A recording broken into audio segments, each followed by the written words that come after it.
In Concord, Massachusetts, 1770, the Old Manse was built for Reverend William Emerson. Famous writers such as Ralph Waldo Emerson and Nathaniel Hawthorne shaped the nation and its literature while living at the Old Manse. Which is why the house is such an important piece of history, not only to Massachusetts, but all of the United States.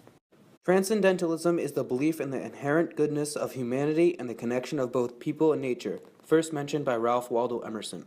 Both Emerson and Hawthorne were transcendentalist writers, but were more famous for individual reasons.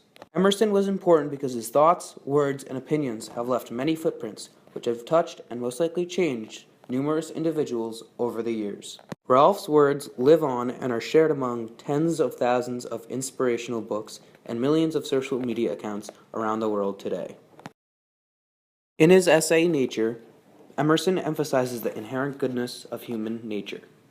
Ralph's optimism, as well as some of his great quotes, have inspired many people.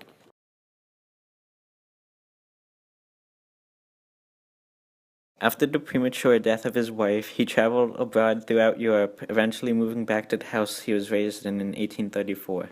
A series of losses shaped his life, including the death of his mother, father, 3 brothers, first wife, and first son. After being raised by a depressed aunt and having experienced so much death, he was still able to maintain the high level of optimism he was known for, and constantly surprised others with. Emerson was famous for some of his 1,500 lectures in the U.S. alone, and for his reviews on certain individuals' literature.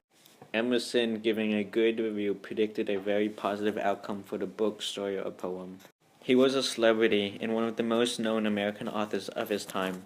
As he aged, his memory became an issue, and it was later discovered that he suffered from pneumonia and would die on April 27, 1882, in the Manse.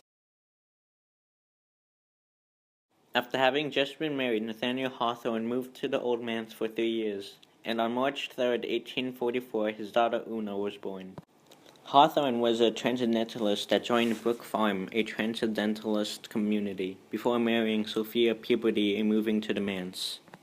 Hawthorne's inspiration for transcendentalism came from Emerson's impressive writing and from his well-known and most inspirational essay, Nature. After graduating from Bowdoin College, Hawthorne published a number of works, most of which were short stories, and a few of which he later tried to suppress because they, in his opinion, were not up to par with his later works. In 1850, he published The Scarlet Letter, which even today is a well-known book and is required reading in many high schools and universities. He also published many other short stories, poems, and books, such as The House of Seven Gables. In conclusion, the Old Manse is an important piece of history, and the memory of those who lived there, as well as their works, inspire many. The many important people that lived there constantly inspire authors and all sorts of writers.